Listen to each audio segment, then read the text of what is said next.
Welcome back to the War Room. We're here for another army review. Today we're going to be looking at the Ossiarch Bonereapers. I'm not a huge death army guy, but I think this is one that I would be 100% down to play. They're very similar to like the cities of Sigmar with kind of the orders that they give out, and I really quite like that. Before we get into this, please, if you could like and subscribe, it helps our channel out a lot, especially since we're getting started here. It shows us that people actually want to listen to what we're doing, and we would love to keep making more content, but we can't do that if people don't want to see it. So like, subscribe, comment, all that good stuff. That'll help our channel out a ton. We'll hop right in here with the battle traits. These are all the relentless discipline things. These are kind of the orders, and we'll just go through each one of these. So the first one is unstoppable advance. If no friendly units have used a relentless discipline ability this phase, pick a friendly Ossiarch Bonereaper hero. To use this ability, all friendly Ossiarch Bonereapers units wholly within 12 inches of that hero are the targets. Add 2 inches to the move characteristic of each target for the rest of the turn. Obviously, this one's in the movement phase, so everybody wholly within 12 is +2 movement, which is awesome because this is not a super fast army. You've got fast things, but if you're running like Mortec Guard or a Mortis Guard, +2 movement is awesome. And it doesn't matter if it's cavalry or infantry or monsters or whatever. Everybody's getting +2 movement if they're wholly within 12. Another movement phase 1 is reform ranks. If no friendly units have used a relentless discipline ability this phase, pick a friendly Ossiarch Bonereapers heroes to use that ability. For the rest of the turn, while they are wholly within 12 inches of that hero, friendly Ossiarch Bonereapers units can use charge abilities even if they used a retreat ability in the same turn. Another one in the movement phase, this is pretty awesome because being able to retreat and charge is really nice, because if you get charged, you can lose a whole lot of guys and then you're kind of stuck in there. I see this being used on like your Death Riders. If they get charged and they're in a bad spot, they can retreat and then charge back in and do some damage, do some work. The next two are here in the charge phase.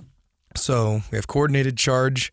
Once again, if no units have used a relentless discipline ability this phase, pick a friendly Ossiarch Bonereapers hero to use this ability. For the rest of the turn, add 1 to charge rolls for friendly Ossiarch Bonereapers units while they are wholly within 12 inches of that hero. +1 to charge is awesome. Everybody knows you fail a 3, 4, 5 inch charge by 1 all the time, and then you have to re-roll it, and it kind of sucks. So being +1 to charge really helps that out. And then counter strike. This is the other charge phase 1. For the rest of the turn, friendly units' melee weapons have anti-charge +1 rend while they are wholly within 12 inches of that hero. This is really awesome too, being +1 rend because you got charged is super nice. It's just a really solid mechanic and kind of helps you clap back a little bit when you do get charged.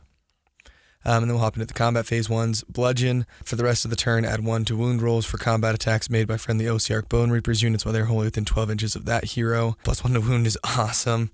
Especially if you have like a pretty aggressive hero that's up in there fighting a lot.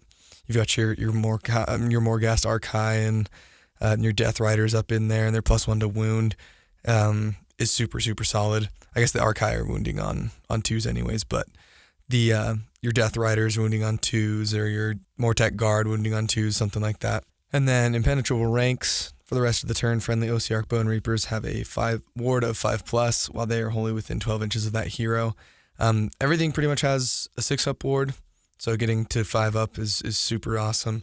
That really it does make a huge difference going from 6 to 5. What I like about their battle traits is you essentially get to do 1 per phase. So you get a movement phase, a charge phase, and a combat phase 1, as I understand it at least. And so planning out your turns and knowing, okay, this hero's going to do this, and then this hero's going to use this to get +1 to charge, and then while those guys are up in there, I'm going to give them +1 to wound because I'm going to be close enough to get them only within 12. That's super awesome. I love those battle traits. I think Games Workshop has done a really good job with a lot of the battle traits that we see, having a lot of play and a lot of really cool stuff. So we'll move over to battle formations now. The Mortician Council. You've got the Necrotic Symphony. Add 1 to casting rolls for friendly Ossiarch Bonereapers infantry wizards. This one's really good because there's a ton of wizards in this army, and most of them are infantry. And so adding 1 to those, just your regular guys, is super solid and gets you a lot of magic prowess and a lot of advantage there. The Cavalos Lance, once per battle per army in the deployment phase. It's called Swift as Death. Pick up to 3 friendly Ossiarch Bonereapers cavalry units to be the targets. Each target can move 6 inches but cannot end that move in combat. This is another little vanguard movement that we see. I think there's a ton of these in Age of Sigmar right now. And since it's in the deployment phase, right, you get to move 6 inches. This one's a little tricky because if you're not going first, moving a cavalry unit 6 inches closer can be a little sketchy if you've got other cavalry on the other side that are quick enough to get there. But if you're going first and you want to alpha strike some people, I think this is a really good one to take because it's 3 units you could pick instead of just like 1 or 2. And so if you were just running a whole bunch of Death Riders, you could totally alpha strike people turn 1 and just zoom across the board and be right up in people's face right off the bat.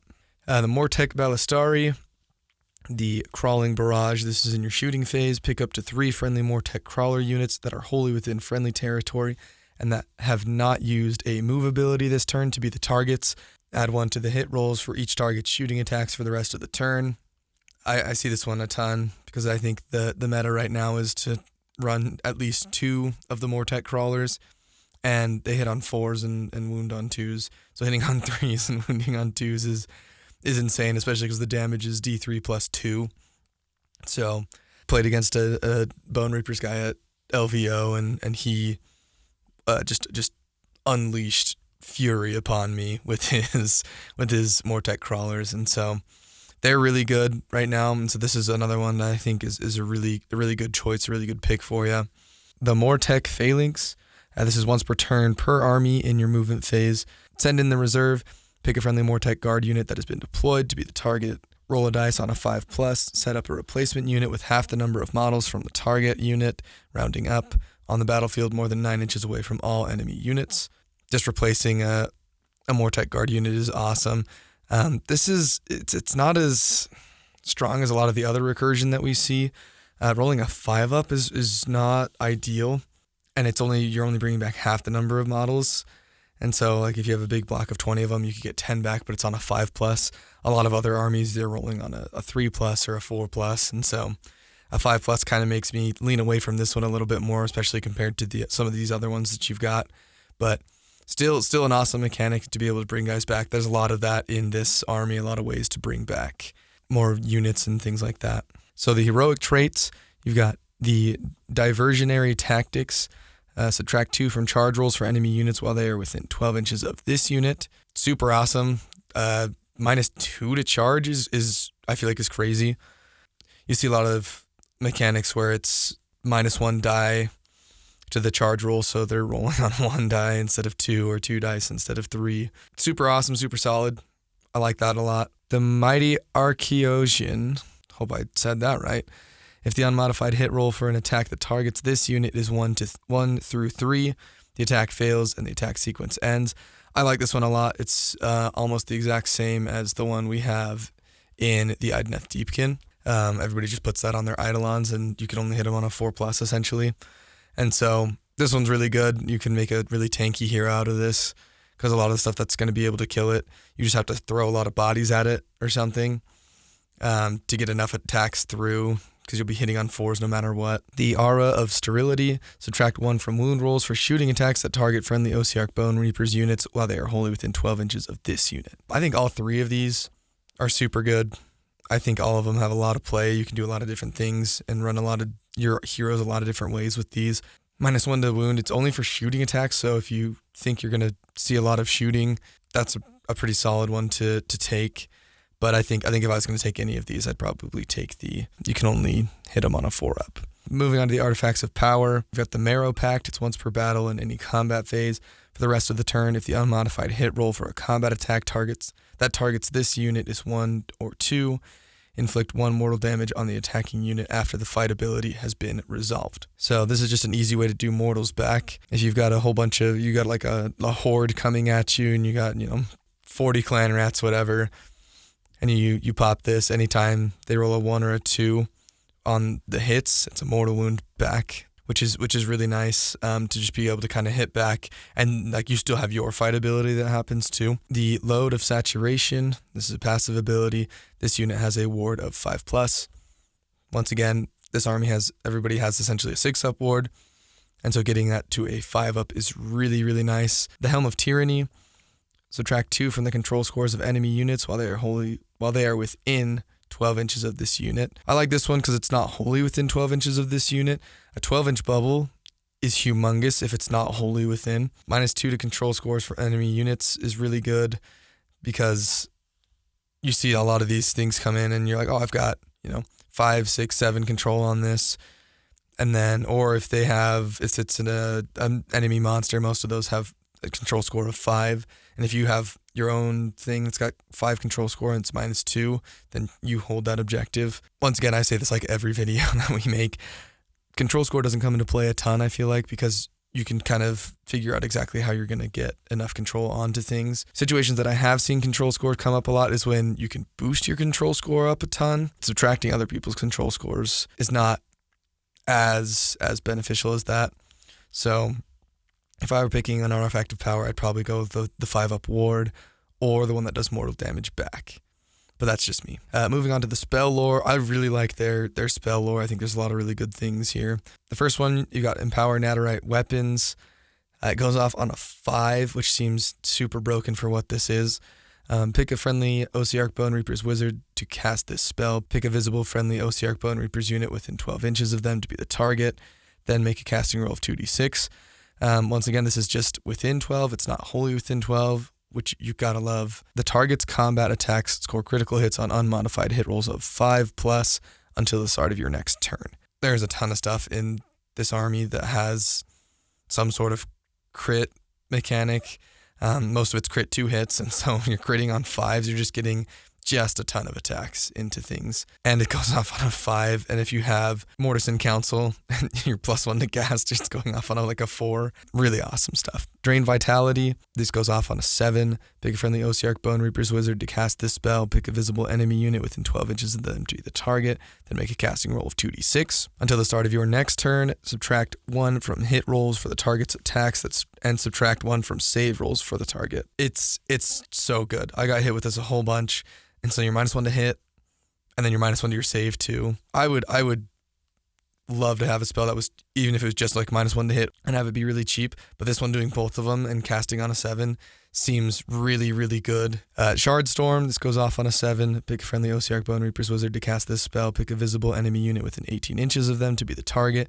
Then make a casting roll of 2d6. Roll a number of dice equal to the number of models in the target unit. For each 5+, inflict 1 mortal damage on the target. So this is just your Horde Killer. This is, you see 20 Dark Oath Marauders, you see Dryads, you see anything that just, like Clan Rats, anything like that. You're rolling for 5s, and you spike these, you get a whole bunch, you get 10 off or 12 off or something like that, and you can hit some crazy numbers. The Manifestation lore, you've got the Soulstealer Carrion. It goes off on a 6. Set up the Soulstealer Carrion wholly within 12 inches of the caster, visible to them, and more than 9 inches from all enemy units. The Soulstealer Carrion, 5-up armor save, 6-up ward save, 10-inch movement, 7 health, and banishes on a 7+. Its melee weapons, the Spectral Claws and Beak, 6 attacks hitting on 4s, wounding on 2s, rend 1, damage D3. His ability is the Aviarch Sentry. Subtract 5 from the control scores of enemy infantry units while they are within 6 inches of this manifestation. So they use another way to kind of manipulate the control scores. It is an infantry unit, which is a little tricky, so you got to find the places to throw him out, but that's what he's there for. The damage D3 can spike for sure, but being rend 1 isn't too crazy. The Nightmare Predator. Set up a Nightmare Predator wholly within 12 inches of the caster, visible to them, and more than 9 inches from all enemy units. So the Nightmare Predator has a 5-up armor save, 6-up ward save, 8-inch movement, 7 health, and banishes on a 7+. It's got the Lacerating Claws, 6 attacks hitting on 4s, wounding on 2s, rend 2, damage 2. It's got the Death Incarnate ability at the end of any turn. If this manifestation was destroyed or banished this turn, and the unit that summoned it is on the battlefield, roll a dice on a 4+, set up this manifestation again, wholly within 12 inches of the unit that summoned it, and more than 9 inches from all enemy units. So he just has a chance to come back, and it's not like come back on 1 health or half health. Like, he just comes back at full strength, as I understand it, as long as the caster is still alive. It is a nightmare to try and get rid of this thing. One of the times that I've played against our friend who plays the Bone Reapers, I think he cast this thing and I destroyed it, and then he got it back at the end of the turn, and then I unbound it, and then he got it back at the end of the turn again. So it just kept coming back, and it was like 3 or 4 times in the game, and it was super annoying to get rid of. That's kind of what he's there for. And then being Rend 2 damage too is not bad by any means. And then the Bone-Tied Shrieker. Set up a Bone-Tied Shrieker wholly within 12 inches of the caster, visible to them and more than 9 inches from all enemy units. And it's nice, all these go off with the 6, so it's really pretty easy to get these off, and they're really good. 5 up armor save, 6 up ward save, 8-inch movement, 7 health, and vanishes on a 7+. He's got a ranged weapon, it's the Soul Rending Shriek, 12-inch movement, 4 attacks, hitting on 3s, wounding on 4s, rend 1, damage D3, and he can shoot in combat. And then his melee weapon is also the Soul Rending Shriek, same profile, 4 attacks, hitting on 3s, wounding on 4s, rend 1, damage D3. His ability is called No Escape, subtract 1 from ward rolls for enemy units while they are within 12 inches of this manifestation. Another way to turn off ward saves, or be -1 to their ward saves in this army. It's a really strong mechanic.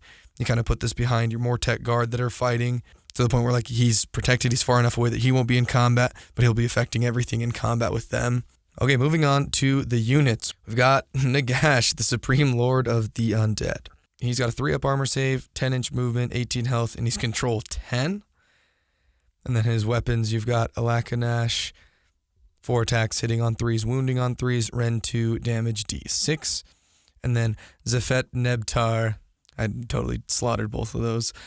4 attacks, hitting on 3s, wounding on 3s, rend 2, damage 3. The damage D6 is a little questionable because you're either doing, if you hit and wound with everything, you're either doing 4 damage or you're doing 24 damage. I feel like there's never any in between. You do like a super low amount or you spike and you get a ton of damage through. I'd like to see that be like a D3 plus 2 or something, or D3 plus 1. It's a little scary there. The other one being damage 3 is nice because that's just a flat 3, but damage D6 is always a little questionable in my eyes. So he's battle damaged when he has 10 or more damage points. You subtract 3 from its power level. You can see right there at the bottom of the screen, Nagash is a wizard level 9, so he can cast 9 spells. The Staff of Power, add 2 to casting rolls for this unit while it has not miscast any spells this turn. If this unit miscasts a spell, ignore the restriction that would stop this unit from casting any more spells this turn. So he just keeps going, which is really nice. Yeah, Nagash is he's the magic god, essentially. And so you still take the mortals, I believe, if you miscast, but you can just keep on casting spells. And if you miscast on your first one, you got 8 more to go. This is the controversial ability here, the Hand of Dust. If you've played against Nagash, you've probably seen this come out once or twice and have it work, and it kind of just ruins your whole day. So this is once per turn per army at the end of any turn. Pick a visible enemy hero or monster in combat with this unit to be the target. Hide a dice in one of your hands or under one of 2 appropriate containers. Your opponent must pick one of your hands or containers. If they pick the one hiding the dice, this ability has no effect. If they pick the empty one, the target is automatically destroyed. I think a lot of people have rage quit games because of this, especially since it's once per turn. It's not a once per battle. Granted, it has to be an enemy hero or monster in combat with Nagash, but if you don't kill him in one go with your hero or a monster, then you got a chance of him just getting picked up without having any sort of consequence. Very, very interesting thing. It feels very like first edition Age of Sigmar, where you kind of just had all these like weird rules that were like off the table. Like, okay, like I'm gonna put a dice in one of my hands and you have to pick it. And if you don't pick it, your hero or this guy dies. Like it's one of the meme things of Warhammer that I like. I don't play Nagash, and I've played against him before, and I had the fortune of not getting Hand of Dusted, luckily. But I can see why this would be controversial and ruin friendships. The Supreme Lord of the Undead. This is once per battle in your hero phase. Pick a friendly non-hero, non-unique death unit that has been destroyed to be the target. Set up a replacement unit identical to the target, wholly within 12 inches of this unit and more than 9 inches from all enemy units. Any unit essentially that is not a hero and is not unique, you can bring them back at full strength once per battle. I think this is a really good play here. You bring back, your Morghasts, so you can bring back 20 more Tech Guard, you can bring back 10 Death Riders at full strength. And they're probably not going to do anything the turn they come back because you're outside of 9 from all enemy units. But if you do, bring them in and throw a 9-inch charge in there, I mean, you can do some work onto people that just out of nowhere. So there's a recursion mechanic that's really solid. He's got a War Scroll spell. It's the Invocation of Nagash. It goes off on a 7. This unit can cast this spell more than once per phase. Pick a visible unit wholly within 18 inches of this unit that has not been picked to be the target of this spell this turn to be the target. Then make a casting roll of 2d6. If the target is an enemy unit, inflict d3 mortal damage on it. If the target is a friendly death unit, pick one of the following effects. Return a number of slain models to the target unit with a combined health characteristic of up to 3. The target has a ward of 5+ until the start of your next turn. So giving someone a 5 ward, or you bring models back. And you can cast this as many times as you want. You just can't pick the same unit to be the target of the spell. But it is 18 inches, and so you've got some options to, as long as he's kind of in the center of your army, you can just keep bringing guys back or dishing out mortal wounds and giving out ward saves. So Nagash is like 900 plus points, so he would be half of your army, but he does a lot of really good things for your army, and he's bringing guys back. He's got a 5-up ward, and like I said, he's on Wizard level 9, so you're casting a ton of spells with this guy. Moving on to Katakros. He's got a 3-up armor save, that 6-up ward save, 4-inch movement, 20 health, and control 5. His melee weapons, you've got the Inda Cut, 5 attacks, hitting on 3s, wounding on 3s, rend 2, damage 3, crit 2 hits. The Shield Immortus, 3 attacks, hitting on 3s, wounding on 3s, rend 2, damage 2. And then the Retinue Blades, 10 attacks, hitting on 3s, wounding on 4s, rend 1, damage 1, and those have crit 2 hits as well. He is battle damaged when he has 10 or more damage points. The attack's characteristic of its Inda Cut is 3. Mortarch of the Necropolis. If this unit uses a Relentless Discipline ability, that ability affects friendly Ossiarch Bonereapers units wholly within 18 inches of this unit instead of wholly within 12. So you just got that extra 6-inch range for all those battle traits to kind of help out and figure out what you're doing with all your different heroes. And so him having more range means you can kind of extend your heroes out a little bit if you wanted. And then once per turn as a reaction, when your opponent declared a command for a unit within 18 inches of this unit, roll a dice on a 5+. That command has no effect. It still counts as having been used, and the command points are spent to use it are still lost. If someone was countercharging you and you roll a 5 up, they just lose those 2 command points. It's pretty devastating. It stops people from using, like an all-out attack or an all-out defense. It stops redeploys, things like that. So it is on a 5+. That's like not super good odds, but it is once per turn. So got to be within 18 inches of the unit that the command is being used on, but you can have a chance at denying that. The Prime Necrophorus, add 3 to the control scores of other friendly Ossiarch Bonereaper using units while they are wholly within 18 inches of this unit. This one is kind of what I was talking about, like adding control scores I think is more beneficial than subtracting control scores most of the time, especially because he's probably going to be surrounded. You're probably not going to leave him on his own running around. Like there's going to be more tech guards surrounding him most of the time, and so they'll just be +3 to control. And so if he gets onto an objective with those more tech guard, you're going to be, control 20, and it's going to be really hard to get through a lot of these, chew through those bodies and get the control down to the point where they take the objective from you. And it's an 18-inch range, which is just humongous. The Supreme Lord of the Bonereaper Legions, pick up to 3 friendly Ossiarch Bonereapers units wholly within 18 inches of this unit to be the target. Until the start of your next turn, add 1 to save rolls for the targets while they are wholly within 18 inches of this unit. This is an interesting thing. It's a command point to use. It's not like a spell or anything. You use a command point, and you pick 3 units wholly within 18. They're +1 to save. So that combined with the control score thing, with the Mortarch of the Necropolis, like if you got units that are wholly within 18 inches, it's going to be really hard to take him down, and he's just going to be able to keep on buffing them and making them really good units. Okay, moving on to Archon the Black. He's got a 3-up armor save, 6-up ward save, 12-inch movement, 14 health, control 5. He's a wizard level 3 as well, so another awesome magic hero. His melee weapons are Zephet Kar and Kenash An.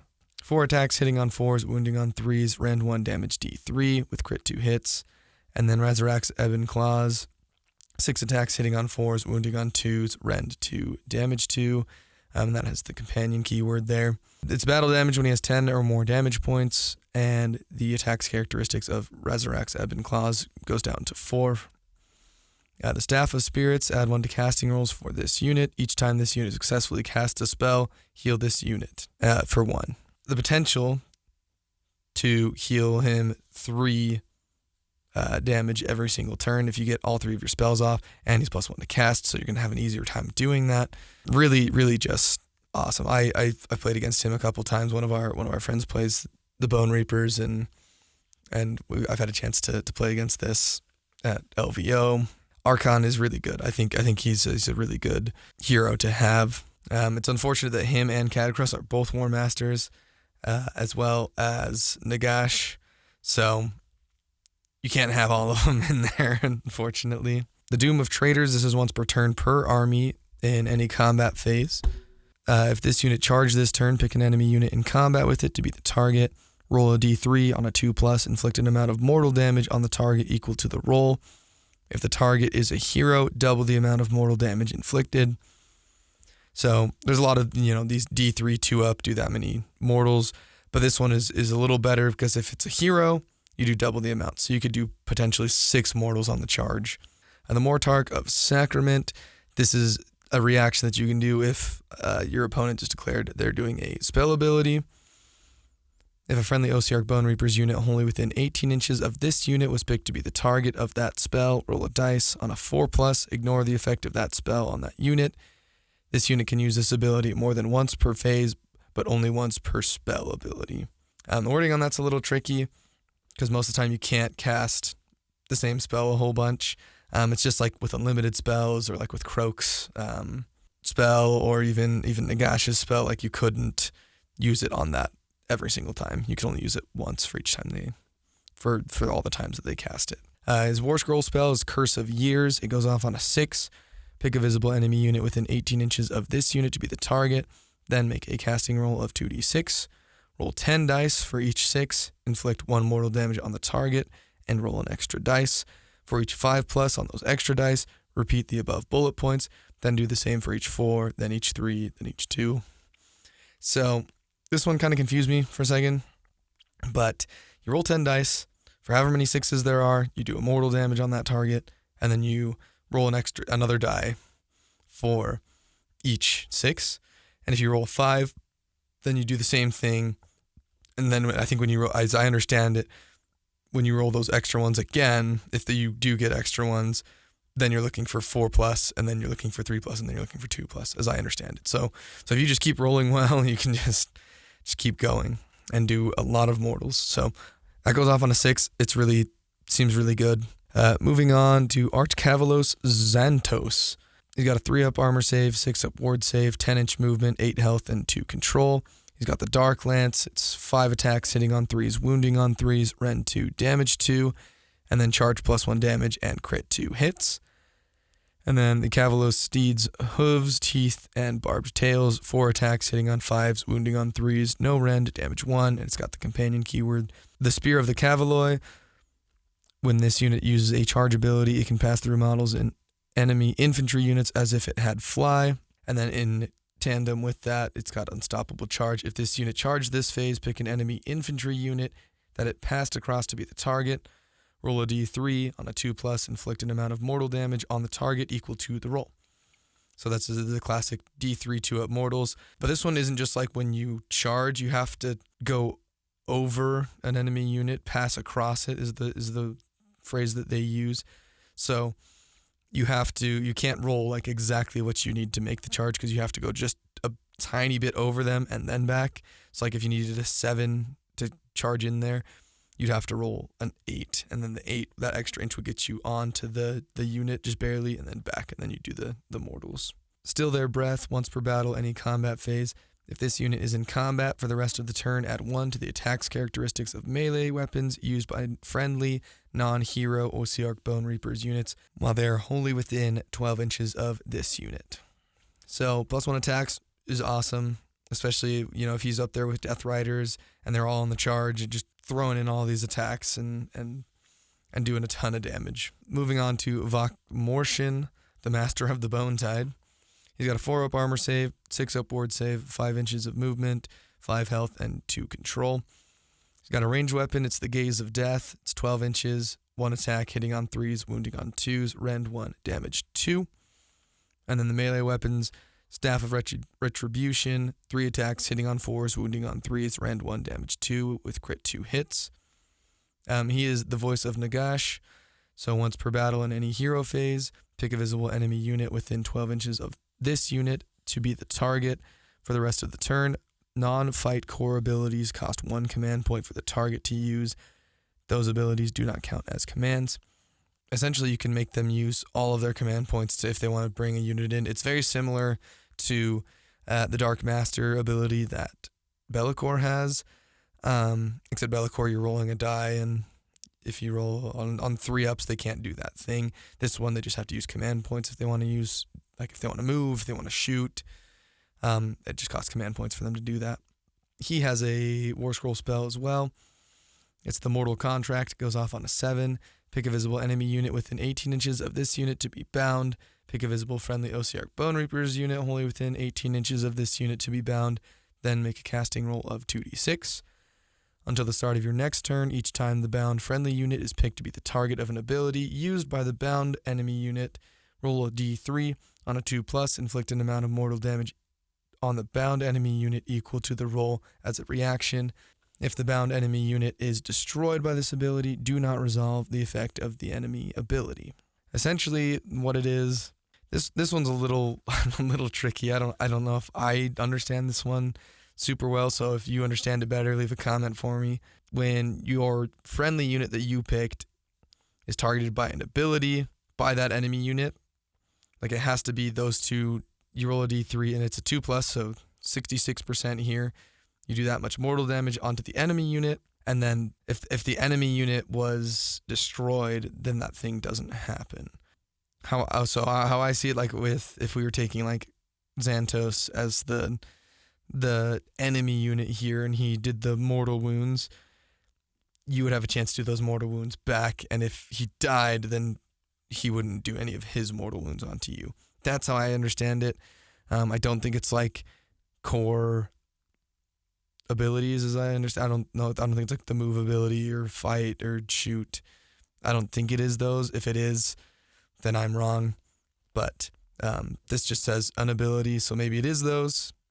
But leave a comment if you know better than me, if you play this army, because I am not a master at this. And the Vakmorshin is also a wizard level 2. So once again, Littlefoot hero, casting a whole bunch of spells. And the Mortison Bone Shaper, he's got a 4-up armor save, 6-up ward save, wizard level 1, 5 inches of movement, 5 health, control 2. His melee weapons are the Ossified Talons, 3 attacks, hitting on 4s, wounding on 4s, no rend, damage 2 with crit 2 hits. And then once per turn in your hero phase, you can use the Bone Shaper ability. Pick a friendly Ossiarch Bonereapers unit wholly within 12 inches of this unit to be the target. Roll a dice on a 3+. If the target is damaged, heal 3. If the target is not damaged, return a number of slain models to the target unit with a combined health characteristic of up to 3. So this is another way to just heal stuff, bring stuff back. That's kind of his whole thing. He's not really good in combat. He's not tanky or super durable, but he is a one-cast wizard, so he's going to be casting spells, and then this ability just makes it so you target that one unit and you can heal them back. Like if you have your Morghasts and you need to heal them, you can heal 3. Or if you're trying to bring back a Mortek Guard, you can bring up to 3 of them back, which is awesome. The Mortison Ossifactor, he's got a 4-up armor save, 5-inch movement, 5 health and 2 control with 6 up ward save, and then he's a wizard level 1. He also has the Ossified Talons, which is 3 attacks, hitting 4s, wounding 4s, no rend, damage 2, crit 2 hits. And then once per turn per army in your hero phase, you can use the Refined Creations ability. Pick a friendly Gothazar Harvester, Morghast Archai, or Morghast Harbinger's unit, wholly within 12 inches of this unit to be the target. Roll a dice on a 3+, add 1 to the rend characteristic of the target's melee weapons until the start of your next turn. +1 rend is awesome. Don't let anybody tell you that it's not, because +1 rend is super good, especially on those. The Morghasts are anti-monster, and they're base 2 rend, so you could get up to rend 4 if you had this. And I don't know of a whole lot of units that are going to handle rend 4 very well. The Mortison Soul Reaper, got a 4 up armor save, a 6 up ward, 5 inch movement, 5 health, 2 control, and is a wizard level 1. He's got the Soul Reaper Scythe, 3 attacks, hitting on 4s, wounding on 3s, rend 2, damage 2, and crit 2 hits. It's got the Soul Reaper ability, subtract 1 from wound rolls for combat attacks made by enemy units while they are within combat with this unit. Super awesome, -1 to wound if they're in combat with him. They don't even have to be targeting him, they just have to be in combat with him. Once again, I play elves. I've said this almost every single battle report. Anything that's -1 to wound is absolutely brutal to my elves. My Idoneth Deepkin wounding on 5s is ridiculously hard to do, and I hate it. So anything that's -1 to wound is really good. This is a reaction, so if you declare a fight ability for him, you can use Necrotic Impetus. Pick a friendly non-hero Ossiarch Bonereapers infantry unit that has not used a fight ability this turn and is within this unit's combat range to be the target. The target can be picked to use a fight ability immediately after the fight ability used by this unit has been resolved. If it is picked to do so, add 1 to hit rolls for target attacks for the rest of the turn. On this one, you get a little bonus here. There's a lot of heroes that have this me first, or the follow me mechanic, whatever you want to call it, where they fight and then they activate someone right after. This one gives you, it's just a little extra because you get +1 to hit with that unit that's following after him. So your Mortek Guard are hitting on 2s now just because he went first, or your Morghasts because they're somehow infantry, and so they'd be hitting on 3s instead of 4s. So the Mortison Soul Mason, he's got a 4 up armor save, a 6 up ward, 5 inch movement, 6 health, control 2, and then he is a wizard level 2. He's got the Soul Mason staff, 3 attacks, hitting on 4s, wounding on 4s, rend 1, damage D3 with crit 2 hits, like everything has. Mortek Thrones, Ossified Claws are 2 attacks, hitting on 5s, wounding on 4s, rend 1, damage 1, and that's a companion keyword there. He's got a War Scroll spell, it's Soul Guide is what it's called. It goes off on a 7. Pick a visible friendly Ossiarch Bonereapers unit wholly within 12 inches of the caster to be the target, then make a casting roll of 2d6. The target has Strike Last for the rest of the turn. All of these infantry wizards and heroes all have little abilities and things that I think you can take 100%, and you need a lot of heroes to be able to give out those orders, the relentless discipline, those battle traits that we talked about at the very beginning. You need heroes to be able to give those out and to be able to give yourself options for things. And so taking these little foot heroes, and then if you go with the Mortison Council where they're +1 to cast on all their stuff, it just kind of all really gels very well together. And the Soul Mason's little Strike Last thing is really good. All right, we're going to get into the units now. So we've got the Tyrannic Cohort. They got a 4 up armor save, 6 up ward save, 7 inch movement, 2 health, and 1 control. They have the Tyrannic Weapons, 2 attacks, hitting on 3s, wounding on 4s, rend 1, damage 1, crit 2 hits. And then the Claws and Talons are 2 attacks, hitting on 4s, wounding on 3s, no rend, damage 1. So each of them have the Claws and Talons. And then the champion is a Cavalier Centaurian, must replace their Claws and Talons with the Tyrannic Weapons. And then 2 of the 8 are Mortek Cycloptians. I'm slaughtering all of these names. If you can correct me in the comments, please do so. But he must replace their Claws and Talons with the Tyrannic Weapons as well. In the deployment phase, you can use the Predator's Cunning. Pick this unit if it has not been deployed. Set up this unit in reserve, outflanking the enemy. It has now been deployed. And then in tandem with this, you have Hunters Unleashed. Pick this unit if it is outflanking the enemy. Set this unit up anywhere on the battlefield more than 9 inches away from all enemy units. I haven't seen these guys on the board a lot. I don't really know how much play these guys have, because a lot of people are just running Mortek Guard or Death Riders or the Morghasts, because points-wise, those are just better to use. But this is a really good way to, get an easy take their land or kind of surprise people, and you put them off to the side and you bring them in your movement phase when you're ready. Moving on to the Mortek Guard, you got a 4-up armor save with these guys, 6-up ward save, 4 inches of movement, 1 health, and 1 control.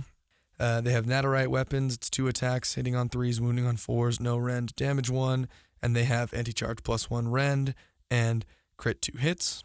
Their ability is called Shield Wall. Ignore all modifiers to save rolls for this unit, positive and negative, for the rest of the turn if this unit did not use a move ability in the same turn. So if they just sit down and get charged, they aren't affected by rend, and then they're anti-charge +1 rend. So this is what you're just seeing a lot of people take. I think they're just a really solid, cheap unit to, hold down the fort. You can run 20 of them. You can run 2 units of 20 of them, so you have 40. I watched a battle report the other day. I think that had 90 Mortek Guard in it. I don't think it did super well, but that just shows that people like these. And I think they're pretty good. I think they for the points, they do a really good job. The Immortus Guard, they've got a 3-up armor save, 6-up ward save, 5 inches of movement, 4 health, and 1 control. They've got the Dread Halberd. It's 3 attacks, hitting on 3s, wounding on 3s, rend 1, damage 2 with crit 2 hits. Their abilities, the Soulbound Protectors.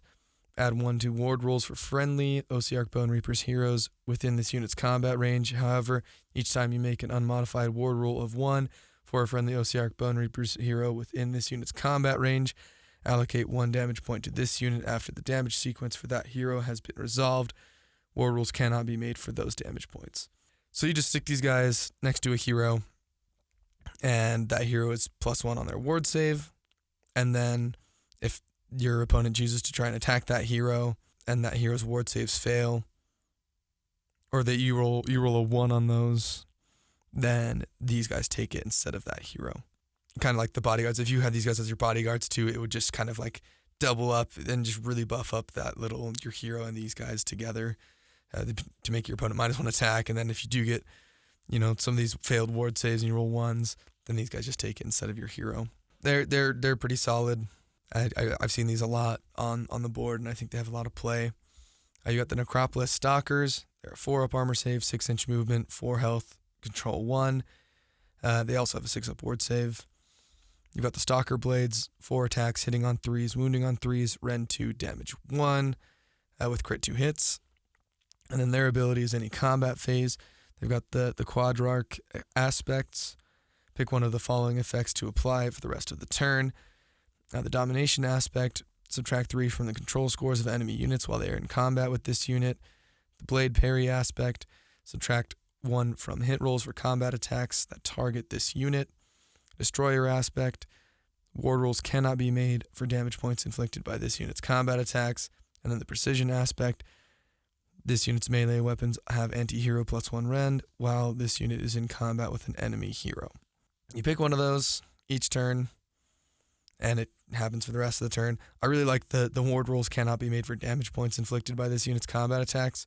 I just think anything that can get rid of ward saves is worth taking and is really, really good in my opinion, because you try and get as much ward saves on everything as you can, because you can fail armor saves, then you get a little second chance with your ward saves, and that saves a lot of bodies for you. And so these guys being able to just cut through ward saves or be +1 to rend on 1 more rend onto heroes, or -1 to hit, like these guys, I think they can just kind of sit in there and they can either do a lot of damage or take a lot of damage, or with the control score 1, if they get onto an objective, they can take objectives pretty easily. The Liege Cavalos. Once again, I'm slaughtering all of these. If you want to put a pronunciation guide in the comments, please do so. He's got a 3-up armor save, a 6-up ward save, 10-inch movement, 7 health, and he's control 2. His melee weapons, he's got the Commander's Blade, 5 attacks, hitting on 3s, wounding on 3s, rend 1, damage 2, and then he's +1 damage on the charge, and crit 2 hits. The Kavalos, Steeds, Hooves, Teeth, and Barbed Tails, 4 attacks, hitting on 5s, wounding on 3s, no rend, 1 damage, and it's got the companion keyword. He also has the Spear of the Cavaloi, so when this unit uses a charge ability, it can pass through models in the enemy infantry units as if it had fly, and he also has the Unstoppable Charge. If this unit charged this phase, pick an enemy infantry unit that it passed across to be the target. Roll a d3 on a 2+, inflict an amount of mortal damage on the target equal to the roll. And then he also has a very similar thing, what the Mortison Soul Reaper has. Pick a friendly Kavalos Death Riders unit that has not used a fight ability this turn and is within this unit's combat range to be the target. The target can be picked to use a fight ability immediately after the fight ability used by this unit has been resolved.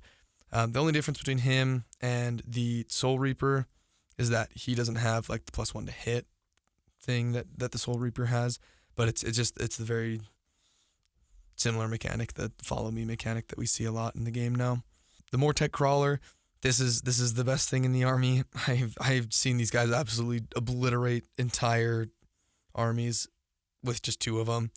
4 up armor save, 6 up ward save, 5-inch movement, 12 health, control 5. The Dread Catapult is 24-inch range, 4 attacks, hitting on 4s, wounding on 2s, rend 1, damage d3 +2. And it's anti-infantry +1 rend and crit 2 hits. So if we remember back to the battle formation, you've got the Mortek Ballistari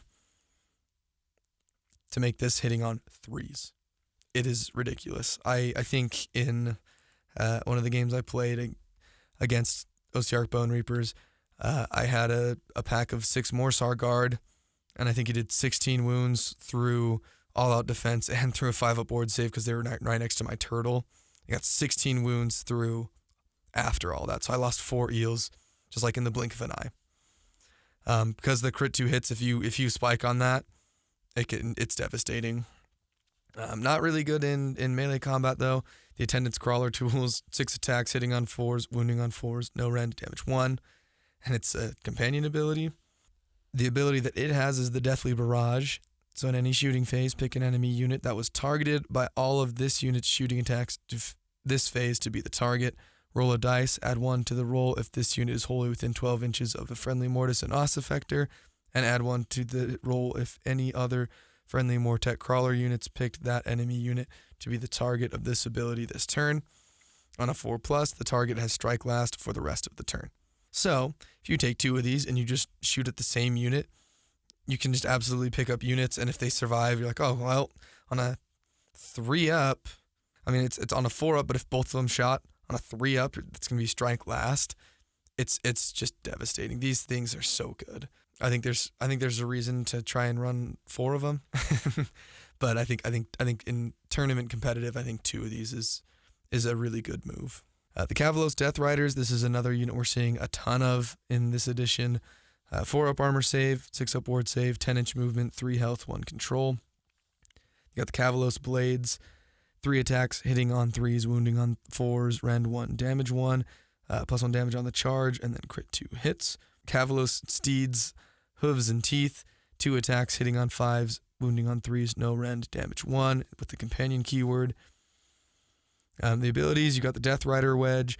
When this unit uses a charge ability, models in this unit can pass through models in enemy infantry units as if this unit had fly. And then Unstoppable Charge, which we've seen before. If this unit charged this phase, pick an enemy infantry unit that it passed across to be the target. Roll a d3 on a 2+, inflict an amount of mortal damage on the target equal to the roll. So these are just a really solid cavalry unit. The ability to bring them back is really awesome with the Bone Shaper, the ability to bring them back. Because they're 3 health, you can just bring 1 back every turn that you lose 1. And so the recursion mechanic there. And then if you're running these in a big block of 10, and if you have Nagash, you can just bring back a whole thing of 10 of these guys. It seems pretty good, in my opinion. Moving on to the Gothazar Harvester. 4 up armor save, 6 up ward save, 6-inch movement, 10 health, 5 control. He's got a ranged weapon. It's Death's Head Maw. 12-inch range, 4 attacks, hitting on 4s, wounding on 4s, rend 1, damage 1. For melee weapons, you've got the Soul Crusher weapons, 6 attacks, hitting on 4s, wounding on 2s, rend 2, damage 2, with crit 2 hits. And then the Ossified Hooves and Tails, 4 attacks, hitting on 4s, wounding on 3s, rend 1, damage 2. So once per turn per army, in any combat phase, you can use Gruesome Surgery. Pick an enemy infantry unit in combat with this unit to be the target. Roll a d3 on a 2+, inflict an amount of mortal damage on the target equal to the roll. For each model slain by this ability, you can return 1 slain model to a friendly Mortec Guard unit wholly within 12 inches of this unit. His other ability is the Bone Harvest. Each time an enemy model from a unit in combat with this unit is slain, give this unit 1 Bone Tithe point. This unit can have a maximum of 6 Bone Tithe points at once, and you can use those Bone Tithes for the Repair Construct ability. Pick a friendly Ossiarch Bonereapers unit wholly within 12 inches of this unit to be the target. Return a number of slain models to the target with a combined health characteristic equal to the number of Bone Tithe points this unit has. Then reset the unit's Bone Tithe points to 0. You want to keep things right around him. Like, you want to keep things within 12 inches of him. You're bringing back more Tech Guard. You're healing, heroes, or your Morghasts, or any of these things. It's just another way to just bring back more models and to heal more stuff. He's not super tanky. The 4-up save and 6-up ward save is a little questionable with just 10 health, but if you can keep him alive and get that mechanic going, and where he's just bringing back guys and healing other guys, he's well worth the points to take him. Okay, moving on to the Morghast Archive. We're seeing a lot of these along with the Harbingers, which we'll get to in a second. A 3-up armor save, 6-up ward save, 10-inch movement, 6 health, and 2 control. Their spirit weapons are 3 attacks, hitting on 3s, wounding on 2s, rend 2, damage 3. And then they have anti-monster +1 rend with crit 2 hits. So really just a very solid profile here. And then they have Ebonrot armor. This unit has a ward of 3+ against damage points inflicted by spell abilities, prayer abilities, and abilities used by manifestations. If you make a successful ward roll for this unit, or if this unit destroys an enemy manifestation, give this unit an arcane charge token. This unit cannot have more than 1 arcane charge token at once. It's really hard to kill them with magic. You got to kill these guys in combat, and if they make ward rolls against these spells and prayers and manifestations, then they get this arcane charge token, which then they can use for discharge armor. This is in any hero phase. If this unit has an arcane charge token, pick a friendly Ossiarch Bonereapers wizard wholly within 12 inches of this unit to be the target. Remove this unit's arcane charge token, then add 1 to the casting rolls for the target for the rest of the turn.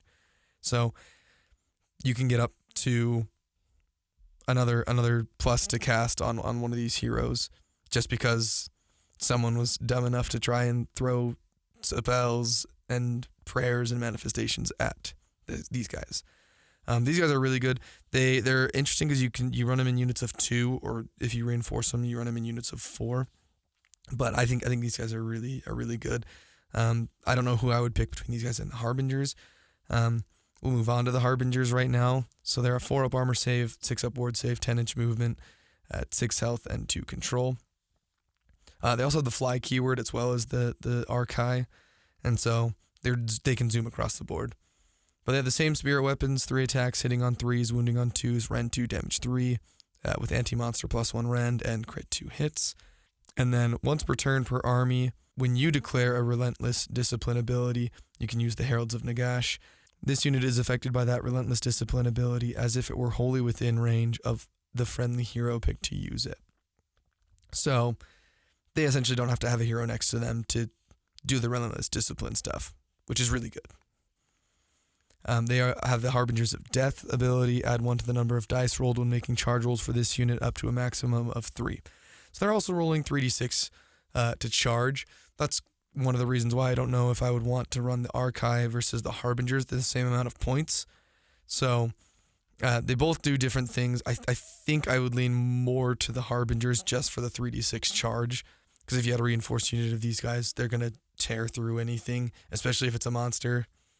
And if you get the spell off that makes them +1 rend, these guys can just rend 4 into monsters, rend 3 into everything else.